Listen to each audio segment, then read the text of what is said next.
28 मार्च को अलविदा जुमा है, यानी ईद से पहले का आखिरी जुमा। लेकिन आखिरी जुमे और ईद के रोज सड़क पर नमाज पढ़ना सख्त मना है। मनाही की शुरुआत उत्तर प्रदेश से हुई तो ऐसी ही मांग दिल्ली में भी की गई, जो अब महाराष्ट्र होते हुए बिहार तक पहुंच गई है। फिलहाल सबसे पहले बात यूपी की, जहां सड़क पर नमाज की मनाही वाला ऐलान संभल में हुआ है। ईद और रामनवमी करीब है, ऐसे में जिले में पीस कमेटी की बैठक हुई और फिर पुलिस प्रशासन के ऐलान पर हंगामा मच गया। सड़कों पर किसी भी तरह की नमाज अदा करने की अनुमति नहीं प्रदान की जाएगी। छतों के ऊपर किसी भी तरह से नमाज अदा नहीं की जाएगी। जहां परंपरागत रूप से मस्जिद के अंदर, ईदगाह के अंदर नमाज अदा की जाती रही है, वहीं की जाएगी। इस मीटिंग में हिंदू, मुसलमान, एसडीएम और एएसपी के अलावा संभल के सीओ भी मौजूद थे, जिनका होली पर जनहित में जारी संदेश देश भर में वायरल हुआ था। अब की बार भी उन्होंने अपने अंदाज में भाईचारे पर सेवई और गुजिया वाला फॉर्मूला पेश किया है। आप यदि ईद की सेवैयां खिलाना चाहते हो तो आपको गुजिया भी खानी पड़ेगी।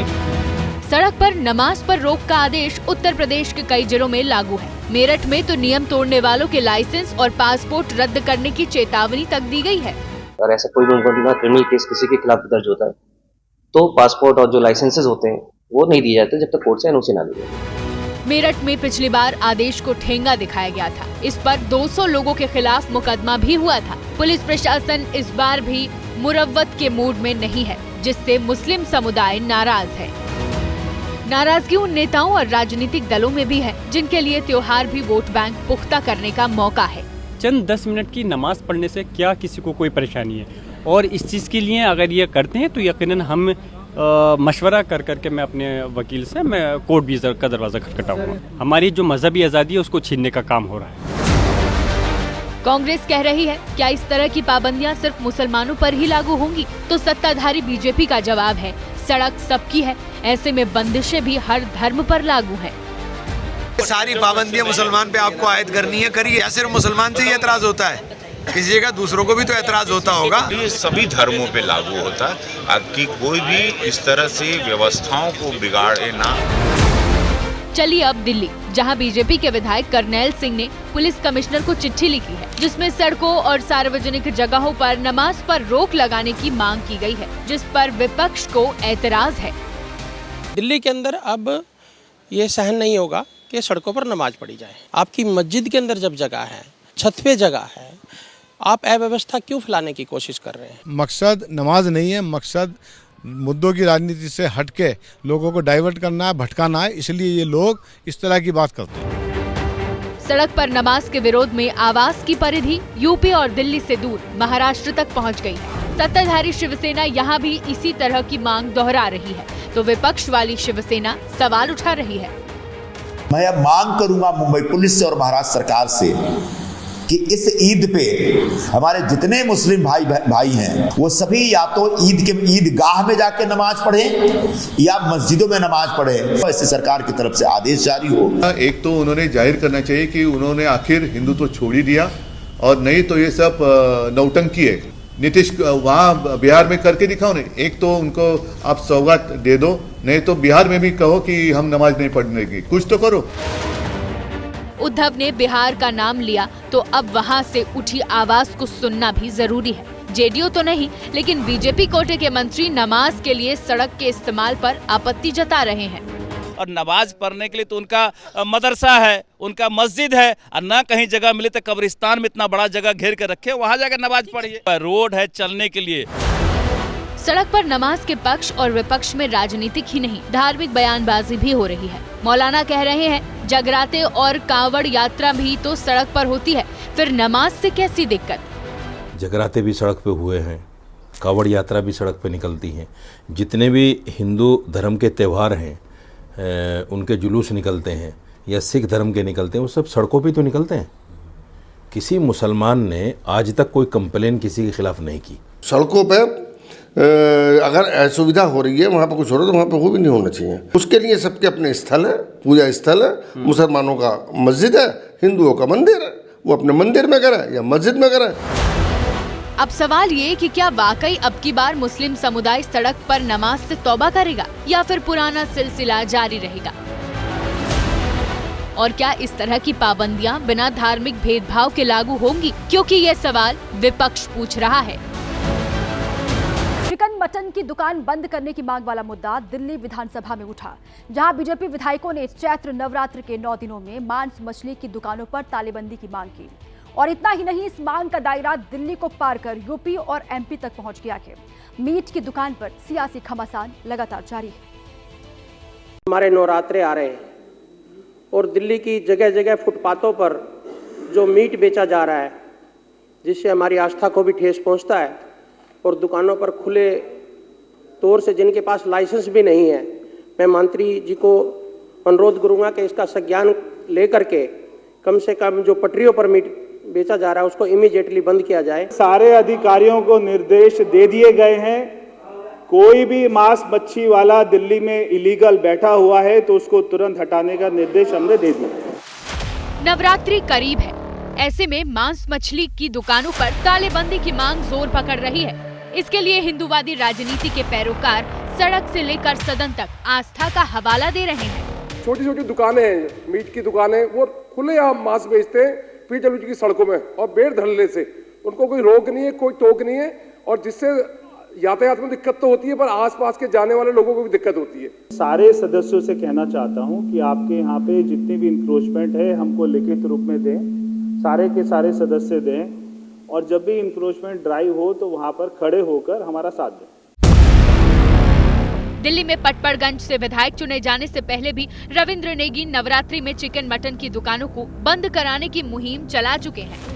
जी सर। तो यहाँ पे यार अपना नाम लिखो पहले। सर ये लग रहा था मैं क्या लगा? यहाँ लगाओ बढ़िया सर, यहाँ लगाओ गुड्डू भाई लिखो पर यहाँ पे, बिल्कुल भाई बिल्कुल साफ नाम लिखो, नाम नहीं लिखोगे तो जमा हो जाएगी जल्दी।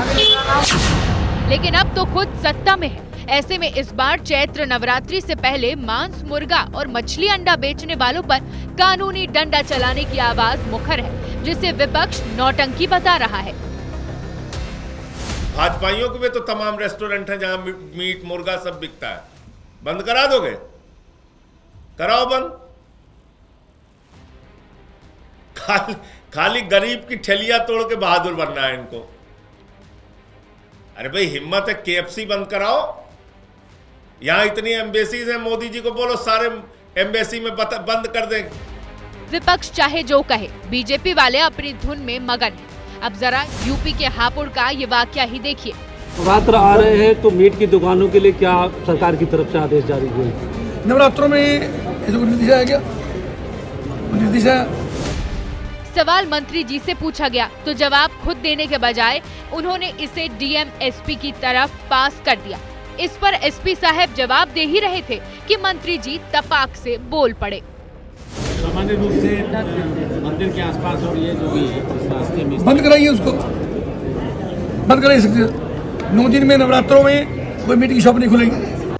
नवरात्रि में मांस बंदी की मांग की राजनीतिक मुहिम मध्य प्रदेश भी पहुंच चुकी है। यहाँ बीजेपी वाले भी दिल्ली और यूपी की तर्ज पर 9 दिनों तक चिकन मटन की दुकानों को बंद करने की मांग कर रहे हैं, तो कांग्रेस ऐसी मंशा पर सवाल उठा रही है। अब हिंदुओं ने रिक्वेस्ट की है, करो आदर, जाओ इमामों को समझाओ, सबको बताओ, अगर 7-8 दिन मांस नहीं खाएंगे तो कौन से धरती पे नहीं रहेंगे। खाने पीने की आज़ादी है, स्वेच्छा का क्या मतलब है? जो मांस की दुकान लगाने वाला एक बड़ा तबका है वो सिर्फ और सिर्फ मुस्लिम समुदाय का नहीं है, ये बहुत स्पष्ट है। क्या आप उनके घर नहीं चलाने देंगे? वो सुबह से रात तक कमाते हैं, तब जाके उनके घर में खाना बनता है। जबकि कारोबारी इसे माहौल बिगाड़ने की कोशिश करार दे रहे हैं। अब इसके पीछे सचमुच पक्की आस्था है या फिर कच्ची राजनीति, ये तो नेता ही जाने। क्या गौशालाओं से दुर्गंध आती है? क्या गौशालाएं नहीं बनवानी चाहिए? गौशालाओं पर अखिलेश यादव के बयान के बाद से इसी तरह के सवाल उठ रहे हैं। अखिलेश यादव के बयान पर बीजेपी ने तो बाकायदा मोर्चा खोल दिया है और उन पर तमाम तरह के आरोप लगा रही है। देखिए क्या है पूरा मामला इस रिपोर्ट में।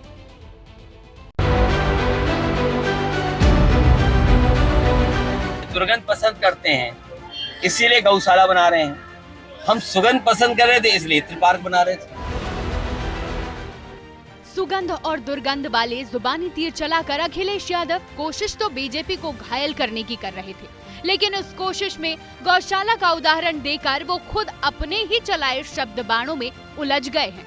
अब अखिलेश के इन्हीं जुबानी तीरों पर बीजेपी सनातन विरोधी, गौमाता विरोधी और संस्कृति विरोधी धार चढ़ा रही है। मुसलमानों की तरफदारी करने में इस तरीके से लग गए हैं कि केवल हिंदुओं का अपमान करना। अखिलेश यादव जैसे लोग वोट के खातिर कुछ भी कर सकते हैं। जिस गाय को हिंदू पूजता है और उनको दुर्गंध आता है, इससे बड़ा दुर्भाग्य और क्या होगा। उन्हें वोट की आस्था है, उन्हें धर्म की आस्था नहीं। दरअसल 2 दिन पहले ही दिल्ली की बीजेपी सरकार ने गौशाला के लिए 40 करोड़ के बजट का ऐलान किया है, जिसके तहत सड़क पर घूमती गायों को गौशाला भेजा जाएगा। हो सकता है अखिलेश यादव के दिमाग में रेखा सरकार का वही फैसला गूंज रहा हो और उसके सहारे वो योगी सरकार को घेरना चाहते हो, लेकिन सारा दाव उल्टा पड़ता दिख रहा है। गौशाला पर अखिलेश के बयान को यूपी के डिप्टी सीएम केशव प्रसाद मौर्य ने समाजवादी पार्टी की समाप्ति से जोड़ दिया, तो दूसरी तरफ कभी अखिलेश यादव के चुनावी साथी रहे यूपी की मौजूदा सरकार के मंत्री ओम प्रकाश राजभर ने अखिलेश यादव के बयान पर तंज कसा। पूछा कि क्या समाजवादी सरकार में हर तरफ संगमरमर बिछा था। उन्होंने संगमरमर बिछा करके, उनके सरकार थी। सपा, बसपा, कांग्रेस नफरत की राजनीति करते हैं, नफरत का बीज बोते हैं और एनडीए की सरकार भाईचारा की बात करती है। वहाँ हक लूटा जाता है, यहाँ हक दिया जाता है। वहाँ करीब 1.5 करोड़ परिवार गाय या भैंस पालते हैं। इनमें से ज्यादातर परिवारों में गाय गोबर की गंध दुर्गंध नहीं बल्कि उनकी आजीविका की सुगंध बनी हुई है। इनमें बड़ी तादाद उन लोगों की भी होगी जो अखिलेश यादव के खांटी वोटर भी होंगे। अब खबर जम्मू से है। जम्मू के कठवा में आतंकियों से मुठभेड़ में अब तक 2 आतंकवादी मार गिराए गए हैं। कठवा के सुफैन गांव में कल शुरू हुई थी मुठभेड़ और आतंकवादियों से मुठभेड़ में 5 सुरक्षाकर्मी भी घायल हुए हैं, ये कहा जा रहा है। और वहां सुरक्षा बलों ने इलाके को लगातार घेर कर रखा। बीती रात अंधेरे की वजह से सर्च ऑपरेशन रोकना पड़ा था, जो आज सुबह फिर से शुरू हो गया है। आतंकियों की धरपकड़ के लिए thermal imaging, drone, helicopter, bullet proof वाहन और डॉग स्क्वाड की मदद वहां पर ली जा रही है। लेकिन घना जंगल और पहाड़ियां होने की वजह से सुरक्षा बलों को मुश्किलों का सामना करना पड़ रहा है। फिर भी हमारे जवान उन आतंकियों को ढूंढने में जी जान किए हुए हैं और अपने नापाक मंसूबों को अंजाम देने की कोशिश आतंकवादी यहां पर कर रहे थे, लेकिन सुरक्षा बलों की मुस्तैदी के चलते वो कुछ करने से पहले ही घिर गए और 5 जवान डीएसपी समेत जो घायल हुए हैं वहां पर उनको हॉस्पिटल में शिफ्ट किया गया है। जम्मू कश्मीर में आतंक का एनकाउंटर, इलाके में सर्च ऑपरेशन लगातार जारी है। बीती रात घना जंगल होने की वजह से, ऊंची पहाड़ियां होने की वजह से सर्च ऑपरेशन को रोक दिया गया था। आज दूसरा दिन है आतंकियों से मुठभेड़ का। जम्मू के कठवा से बड़ी खबर है। पूरे इलाके को कॉर्डन ऑफ किया गया है और सर्च ऑपरेशन वहां पर चल रहा है। मुठभेड़ में अब तक 2 आतंकवादी ढेर किए गए हैं, मार गिराए गए हैं।